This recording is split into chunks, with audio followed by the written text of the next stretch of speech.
Berikut saya jelaskan mengenai karantina medis dalam pandangan Islam.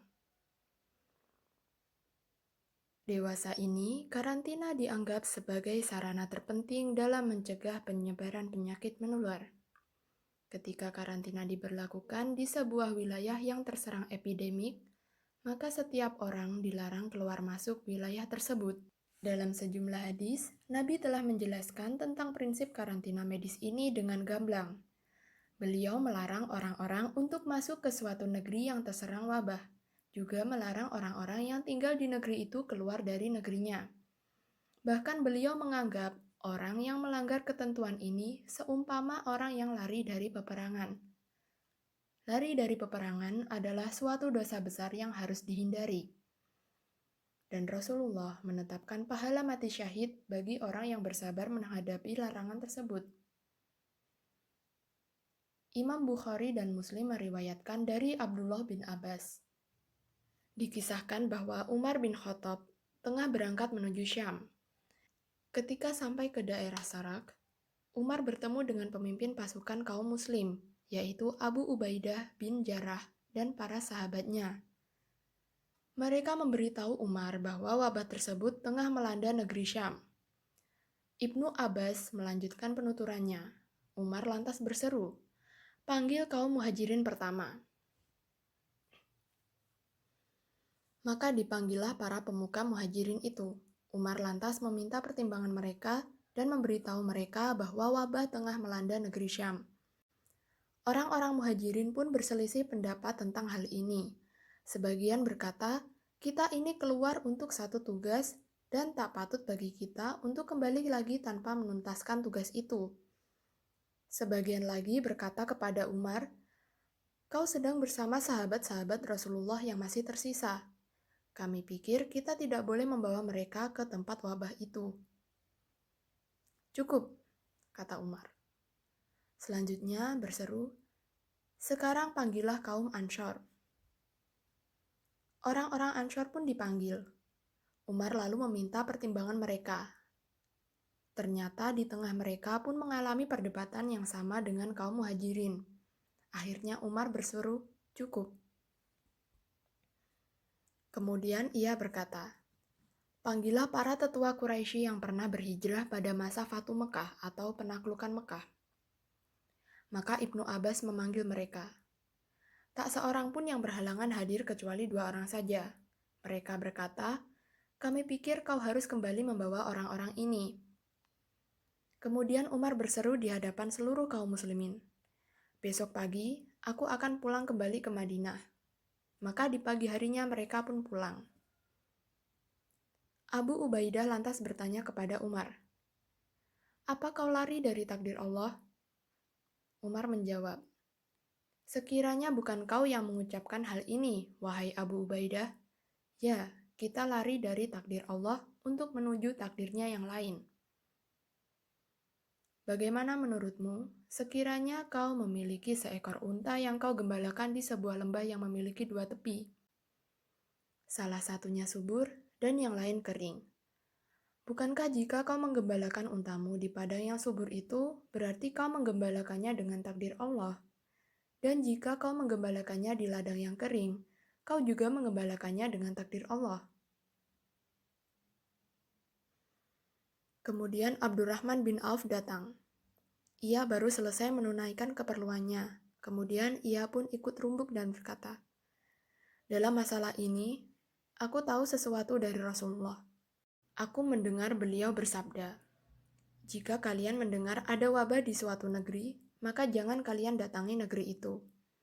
Dan jika terjadi wabah di suatu negeri sedangkan kalian sedang berada di sana, maka jangan keluar dari sana untuk mencegah penularan wabah itu. Umar lantas memuji Allah dan kemudian berangkat pulang. Mukjizat Nabawi tampak nyata dalam hadis tersebut. Beliau melarang seseorang yang bermukim di wilayah epidemi wabah agar tidak keluar dari sana, meskipun ia tidak terserang wabah tersebut. Mungkin alasan melarang orang-orang untuk tidak masuk ke wilayah yang dilanda wabah amat jelas dan dapat dipahami. Namun, melarang orang keluar dari wilayah yang berwabah, padahal ia sehat dan tidak terkontaminasi, Tentu alasannya tidak jelas. Bahkan logika akal menilai justru yang sehat yang tinggal di negeri berwabah wajib lari ke negeri yang aman agar tidak ikut terserang penyakit. Larangan Rasulullah ini tidak diketahui kecuali pada masa-masa sekarang, yaitu saat di mana ilmu kedokteran sudah berkembang pesat. Kedokteran modern membuktikan bahwa seseorang yang sehat di negeri yang berwabah kadang menjadi carrier atau pembawa mikroba. Banyak wabah yang menyerang manusia, tetapi tidak setiap orang yang tubuhnya dimasuki mikroba akan terserang penyakit. Mungkin ia hanya terkontaminasi wabah tersebut dan tidak menampakkan gejala sakit apa-apa. Ia tampak seperti orang yang sehat, meski demikian ia bisa saja menularkan wabah itu kepada orang sehat lainnya. Saat ini kita ketahui bahwa negeri kita dan dunia sedang terserang sebuah wabah. Wabah penyakit dengan gejala demam, rasa lelah dan batuk kering, bahkan sesak nafas, yaitu corona, atau biasa kita sebut sebagai COVID-19. Terdapat istilah orang tanpa gejala, atau OTG, dalam wabah ini. OTG atau orang tanpa gejala, yaitu mereka yang tidak menunjukkan gejala tetapi pernah melakukan kontak erat dengan orang yang positif COVID-19. Dan tentunya kita juga mengetahui istilah PSBB, yaitu pembatasan kegiatan tertentu penduduk di suatu wilayah yang terduga terinfeksi COVID-19 untuk mencegah penularan. Istilah PSBB ini merujuk kepada orang yang bermukim di suatu wilayah yang terkontaminasi atau terinfeksi COVID-19 untuk tidak keluar dari wilayah tersebut, dan orang dari wilayah lain yang tidak tertular dilarang untuk memasuki wilayah yang terinfeksi COVID-19. Di Jakarta, 11 April 2020, Menteri Kesehatan Republik Indonesia, Dr. Terawan Agus Putranto, menetapkan status pembatasan sosial berskala besar atau PSBB untuk 5 wilayah di Jawa Barat, yakni Kabupaten dan Kota Bogor, Kota Depok, serta Kabupaten dan Kota Bekasi. Keputusan tersebut ditetapkan di kelima wilayah tersebut dalam rangka percepatan penanganan COVID-19. Menkes Terawan mengatakan di wilayah-wilayah itu telah terjadi peningkatan penyebaran kasus COVID-19 yang signifikan. Setelah dilakukan kajian epidemiologi dan pertimbangan kesiapan daerah wilayah-wilayah tersebut dalam aspek sosial, ekonomi, serta aspek lainnya, maka perlu dilaksanakan PSBB. Terdapat kriteria risiko daerah berdasarkan warna. Yang pertama yaitu warna hijau. Kategori risiko ini tidak terdampak, atau risiko penyebaran virus ada, tetapi tidak ada kasus positif. Kemudian yang kedua yaitu daerah berwarna kuning. Kategori risiko pada daerah ini adalah rendah, yaitu penyebaran terkendali, tetapi tetap ada kemungkinan transmisi. Kemudian yang ketiga, daerah berwarna oranye. Kategori risiko ini yaitu sedang, penyebaran tinggi dan potensi virus tidak terkendali. Dan yang terakhir, daerah berwarna merah. Kategori risiko pada daerah ini adalah tinggi, penyebaran virus belum terkendali. Tentunya kita mengetahui bahwa terdapat masa-masa inkubasi jika terdapat wabah yang menyerang di suatu negeri. Untuk saat ini terdapat isolasi diri atau isolasi mandiri. Jika mengalami gejala ringan seperti demam, batuk, nyeri tenggorokan, hidung tersumbat atau rasa lelah, tinggallah di rumah. Jangan kemana-mana. Beristirahat di kamar sendiri yang berbeda dengan anggota keluarga lainnya. Pantau perkembangan kondisi Anda dan minum air yang cukup.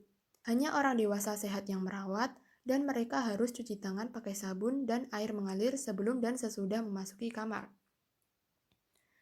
Gunakan masker dan pastikan mulut, hidung, dan dagu tertutupi.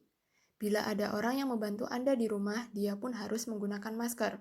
Ingat, masker hanya untuk sekali pakai, jangan pakai berkali-kali. Gunakan peralatan makan, mandi, dan sprei yang berbeda dengan anggota keluarga lain. Ingat, rumah sakit hanya untuk orang sakit parah, jadi jangan pergi ke sana kecuali mendesak. Misalnya kondisi kesehatan memburuk, seperti demam yang tinggi dan kesulitan bernafas. Kontak segera fasilitas layanan kesehatan bila hal itu terjadi. Kalau Anda harus ke rumah sakit, jangan ajak anak-anak Anda. Minta 1 atau 2 orang kerabat untuk mengantar. Sebisa mungkin, jangan gunakan kendaraan umum untuk ke fasilitas layanan kesehatan. Berikut beberapa tindakan pencegahan infeksi virus corona yang dapat kita lakukan. Yang pertama yaitu cuci tangan. Kita dianjurkan untuk sering mencuci tangan dengan sabun dan air mengalir minimal selama 20 detik. Jika tidak tersedia, maka dapat menggunakan cairan pembersih tangan berbahan alkohol, minimal 60%. Yang kedua, menjaga pola hidup sehat. Tingkatkan sistem kekebalan diri dengan melakukan olahraga secara teratur, makan makanan bergizi, dan tidak merokok. Ketiga, tidak menyentuh wajah. Dengan tidak menyentuh wajah, kita mencegah penularan dari sentuhan tangan yang mungkin telah terkontaminasi virus.